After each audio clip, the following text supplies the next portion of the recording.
Nous le disions et je le répète encore, parce que le chiffre est parlant. 92% des échanges commerciaux africains se font par la voie maritime.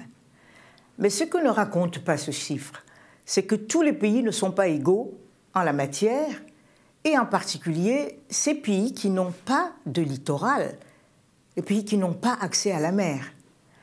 Caroline Bourgine nous en dit plus. Le bois, le terminal grumier représente la plus grande activité économique du port de Douala, soit 10% des recettes d'exportation du Cameroun, 271 milliards de CFA. 90% des importations et des exportations du Cameroun, mais aussi des pays voisins enclavés, le Tchad et la Centrafrique, passent par le port de Douala.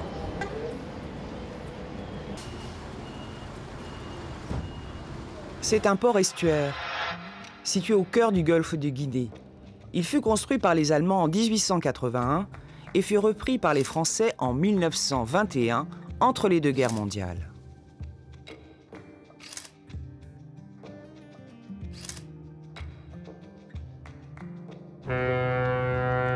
Presque un siècle plus tard, il génère plus de 40 000 emplois.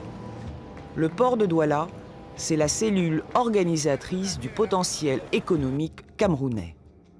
Parmi les principaux événements à retenir ces derniers temps, l'opération nettoyage d'enlèvement d'une vingtaine d'épaves, la signature avec le port d'Anvers pour une aide logistique du désengorgement du trafic, les nouvelles infrastructures qui se développent non loin dans le port en eau profonde de Kribi et la fin du monopole de l'air Bolloré depuis le mois de janvier 2019 qui laisse la place à un nouvel acquéreur qui sera choisi cette année.